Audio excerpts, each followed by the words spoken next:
बाप लेकाच्या दुहेरी हत्याकांडाने अहिल्यानगर जिल्हा हादरला आहे।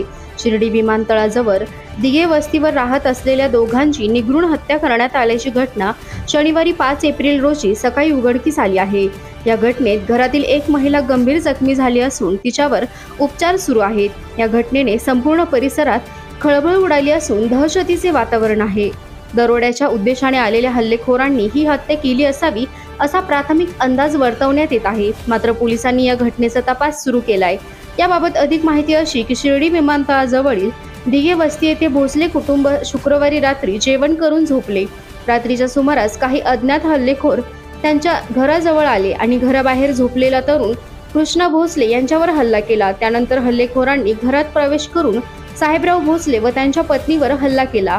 यात साहेबराव भोसले वय 60 आणि कृष्णा भोसले वय 30 या बाप लेकाचा मृत्यू झाला, तर साहेबराव यांच्या पत्नी वय 55 गंभीर जखमी आहेत। घरातील सामानाची उचकापाचक झाल्याने दरोड्याच्या उद्देशाने हत्या झाल्याचा प्राथमिक अंदाज आहे। घटनास्थळी फॉरेन्सिक टीम पोहोचली असून पोलीस अधीक्षक राकेश ओला, अप्पर पोलीस अधीक्षक वैभव कलुबर्मे, शिर्डीचे पोलीस उपअधीक्षक शिरीष वमने आदींसह पोलीस अधिकाऱ्यांनी भेट दिली असून तपास सुरू केलाय।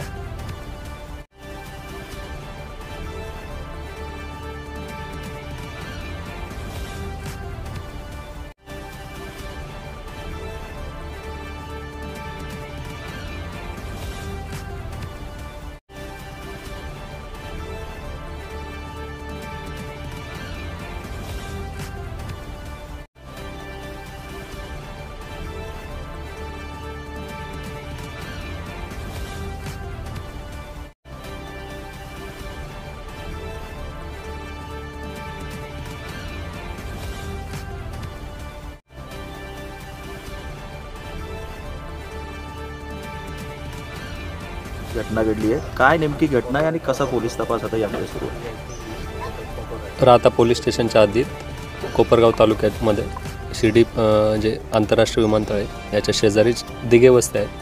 इथे एक कुटुंब वास्तव्यास होतं। या कुटुंबावर रात्रीच्या वेळी अज्ञात हल्लेखोरांनी हल्ला केलेला आहे आणि याच्यामध्ये त्याच्यात काही व्यक्ती जबर जखमी असून त्याच्यात काही व्यक्ती मृत असल्यास देखील प्राथमिक माहिती आहे आणि या घटनेच्या अनुषंगाने ही रात्री घडल्याची शक्यता जास्त आहे। त्या अनुषंगाने आपण वेगवेगळी पथके रवाना केली असून टेक्निकल बाबींच्या आधारे देखील तपास करत आहोत। घटनेचा मोटिव्ह काय दिसतोय, तुम्ही जो प्राथमिक काय अंदाज दिसतोय? चोरीच्या दरोड्याच्या उद्देशाने की काही पूर्व वैमनस्यातून झालेलं असं वाटतं?